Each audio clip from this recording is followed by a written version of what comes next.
Hey guys, welcome back to BD Studios. Come and make this cute little bee with me.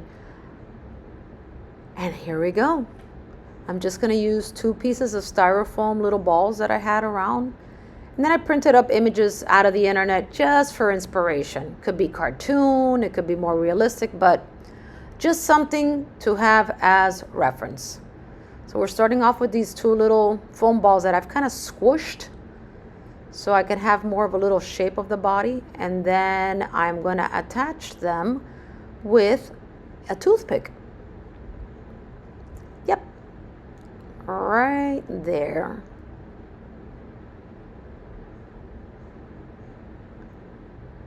How did you squish them like that? Just with your hands. I didn't do anything special. Just squish it. And then I have them all together.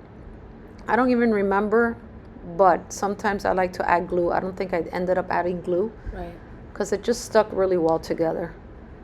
So now, next step, let's add our air dry clay. I'm using DOS air dry clay, and always, always, always condition your clay. So condition means just squish it between your hands. Make sure you get any air bubbles out of the clay. My favorite part is hearing the air bubbles pop, pop. Pop, pop, fizz, fizz. Oh, what a relief it is.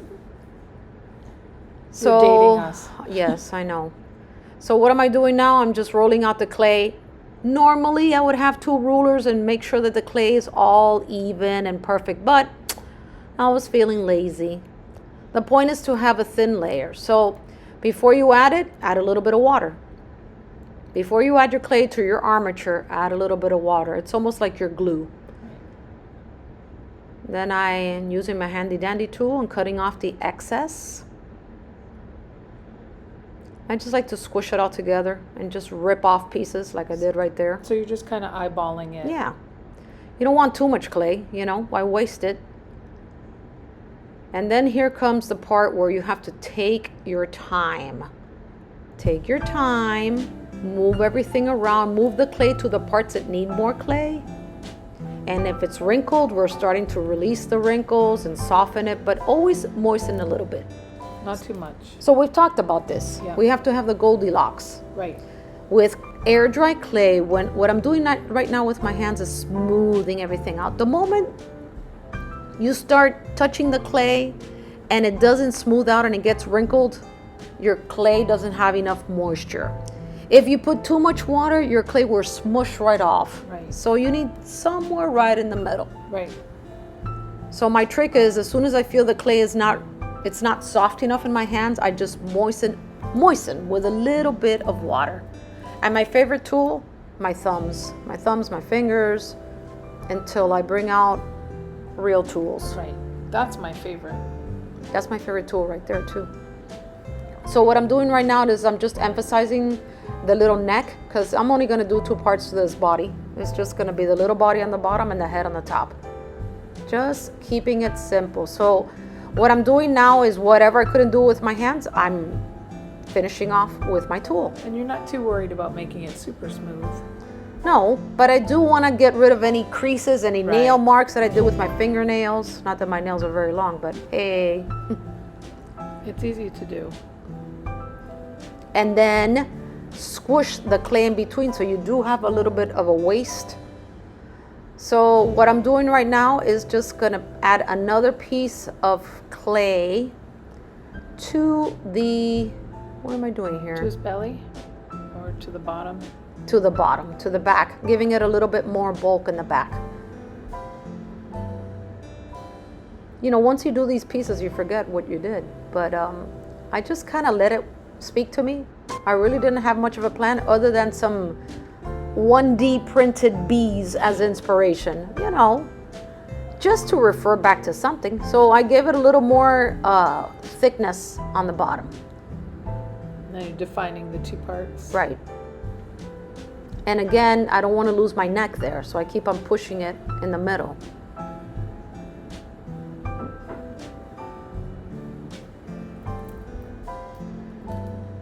And then I'm kind of squishing towards the bottom too. I wanted to have patience. a little bit of patience. I wanted to have it kind of like a little pointy bottom, and I'm gonna leave that toothpick because I'm gonna use it for my structure for the next part. It's a great idea. It almost looks like a stinger. But Yes, it's it not. does, right? I could have gone with that too. So it looks like I'm doing a hand, but I'm not. I'm making the belly. So I'm gonna do strips so that each one can be defined, one in yellow and one in black and one in yellow and one in black.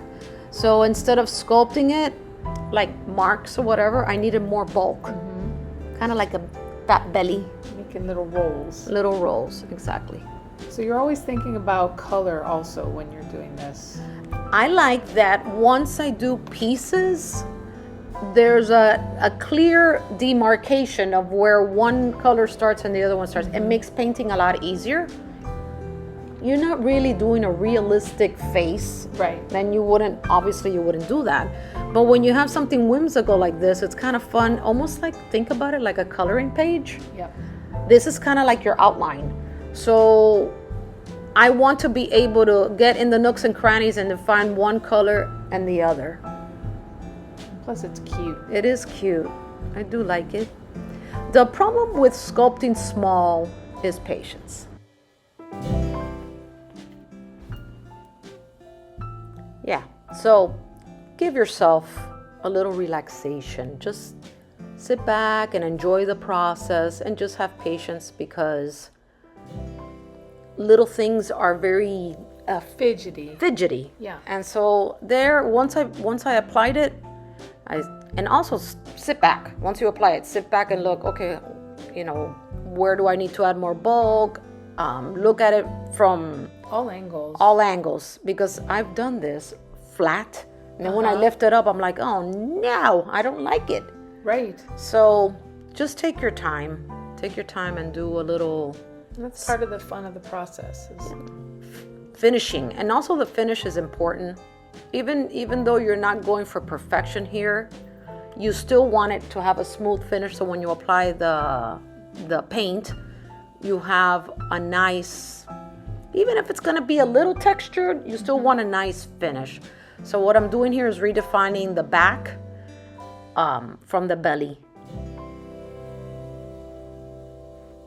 So more clay. Yeah, one more little piece of clay. Again, it's just little strips, like you said, little layers of. Right. I think that just helps give it more 3D effect. And it's simple. All you have to do is just take a little piece of clay, roll it between your thumb and your other two fingers, or roll it out on the table, and leave it a little thick so that you get a nice thick snake layer type of thing. You're always refining it. Every step you just make it a little smoother. The trick is not to be in a hurry. So this is what happens to me. If I have something else to do, I won't start sculpting. I won't, because it's very, very satisfying just to lose track of time and be able to take your time, even if you're going to come back to it later. Right. But while I'm in it, I want to be in the zone, and I don't want interruptions and things like that. So what I did right now was just add another little piece to the face of clay so I can start making a nose and a mouth and all that. And I kind of wanted it to have like a pointy nose. So while I'm doing this, I'm looking back at those cartoon pages that I printed just as reference, so I can kind of I think you always need a reference, right? Because we don't, I'm not an expert in faces, and even people who are have references. So it's okay to have a reference. It's okay to look back at it. You don't need to do things just from your head. Making him a smiley face. A smiley face. And then I decided to give him like a full mouth, kind of like his mouth is open. He or she, it's a bumblebee. Again, small things are so challenging. It is a little challenging, and remember not to add too much water, but you need a little water so things flow. You add too much water, you can't really do definitions because it just becomes mush. Right. With this type of clay. So once I did I added, and then I pulled out from it. So now I'm gonna do two little eyeballs with my roller ball tip. Your Embosser, that's what it's called. Oops, a little out of frame there, but it's okay. You can get the gist of it. There'll be more refining going on. And just you can see how small it is from holding it in my hand. It's kind of like, I'm really glad that I left that toothpick in there. Yes. I figured if I didn't need it, I could cut it later. So when you're sculpting something like this, it's also good to have a handle almost. to have a handle. So if you wanted to have done it with like a bamboo skewer, which is even longer, is good. So I'm adding a little piece of clay to give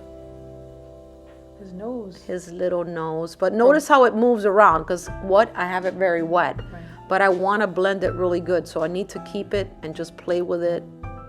And again, take your time. You could also, when you're sculpting something like this, you could let it sit for a little bit and come back the next day and loosely cover it, and it's still, you could still sculpt it. It will still lend itself to sculpting. So if you're like, okay, well, now I really have to go do something, whatever that something is. And should you put it in a plastic bag or something? Yeah, I always cover it.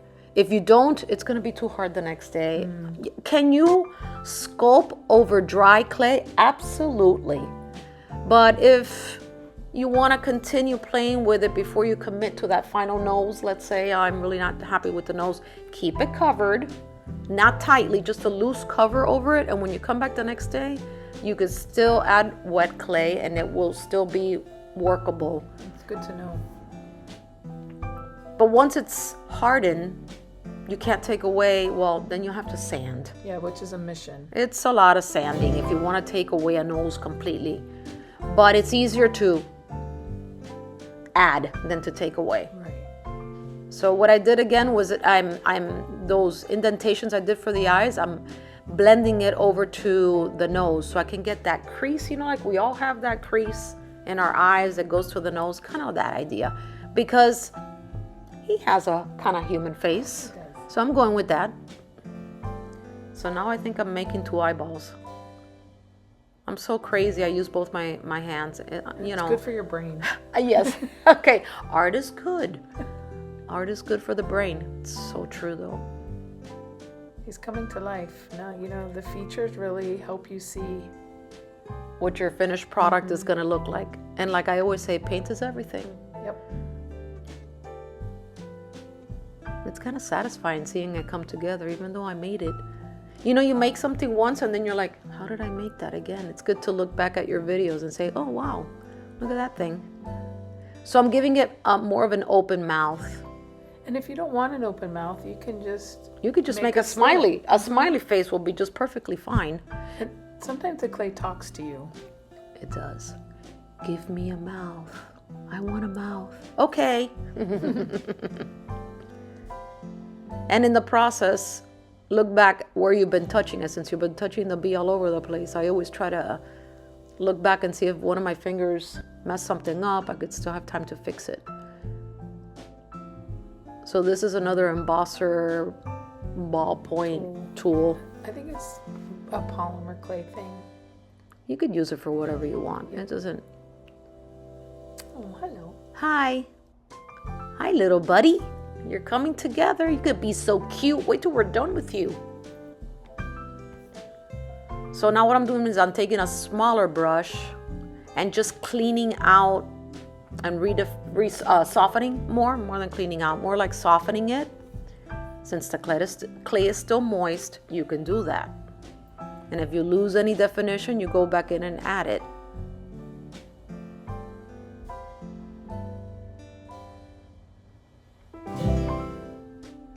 So what am I doing here? I'm adding just a little more clay. Why? Because there was not the same amount of bulk as the back. So this is where you redefine your design, you add where you need to add.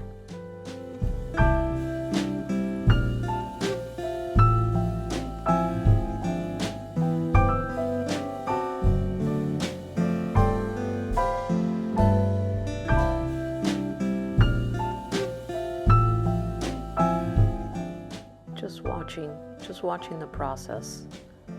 So I've decided that his head is not big enough. So when you were saying sit back and look at your pieces, this is what you do.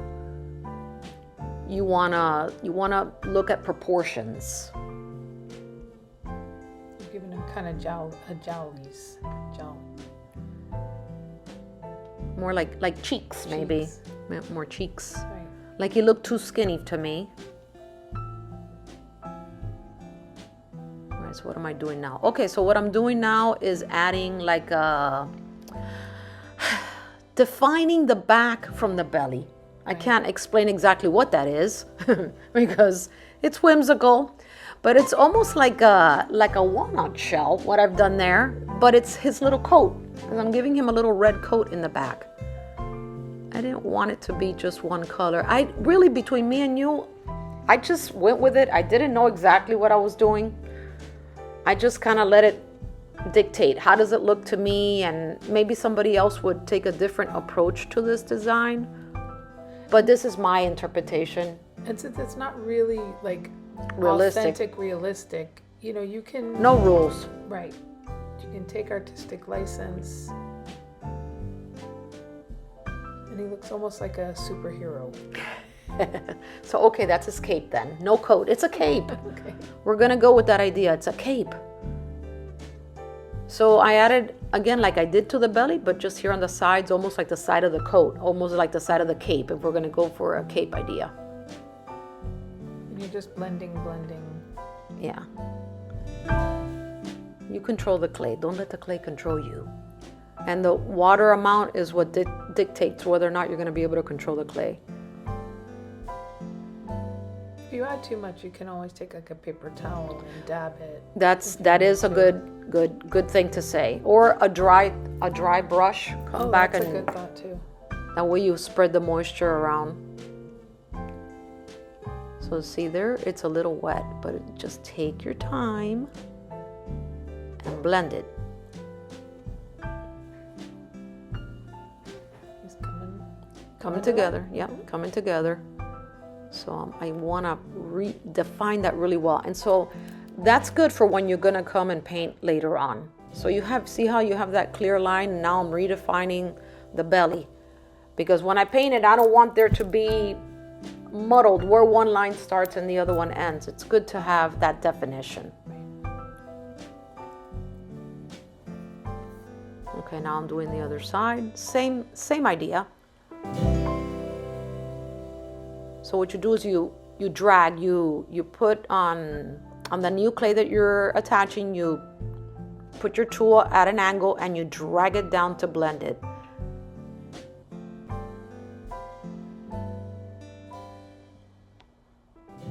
And it's also good to scrape it a little bit so one piece of clay attaches to the other. You don't want that little piece falling off, you know?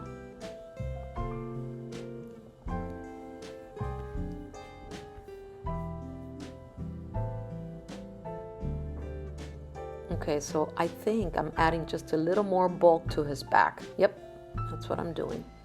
So it's good to look at all sides. You just have to take your time, and you need to be happy with it because, you know, artistic interpretation, right? And once you add one thing, then it's like, oh, I got to fix another thing. It's like a... Yeah, it talks to you. Yeah. We go back to what we were saying. The pieces talk to you. So I'm adding a little bit more bulk in the back. This is the time where you could decide, you know, or maybe even take away if you think you added too much. Right, you're just making him more bulbous and round. While I was doing this, I didn't know what I was going to sit him on. There he is. Aww. But I figured he needed like A butt. a little junk in the trunk. Okay. So here's where you take over. All right, so now we're going to make some antenna. So I cut 2 different size wires. I'm curling the end, and then I'm going to add a bead, and I'm just going to twist the end of the wire to make like a kink so the bead stays on, and that's going to be one antenna. And the other one I made a little longer because I'm going to crimp it. So he has 2 different sizes. I like that. That adds to the whimsy. Yep. And then I'm going to do the same thing. I'm just going to crimp the top so that the bead doesn't fall down. And You just crimp the bottom. And then Aw, I made little, cute. one straight and one is like a Z pattern. And now I'm gonna curl it. So the longer one, I used a pencil because it's thicker. And the shorter one, I used a thin end of a brush to give you that curl. Genius. And then you have two different sizes, but still similar. Now this is the wings. So all I did was make a loop and attach the loop at the bottom, just making wraps. You'll see that. So the first one was just an inspiration. Yes, and I wanted it bigger. So then I just secured the end just with a twist, like a baggie. And then I just bent the middle in, making like two like wings. a heart, like a Yes, heart you almost. could- mhm. And then you just kind of resize it, reshape it to where you want it. Again, artistic. Yeah, and it's very similar. And you just, make it to where you like it. I like that one lobe is bigger than the other. And I like the size difference. So I'm gonna make another one with the bigger size. So same deal. Make a loop, cut the wire, and just twist the end so that it doesn't come open. You can just crimp it there. And then you do the same thing. You just shape it and bend it. And I leave a little point at the end because that's what's going to go into The bee. the back of the bee.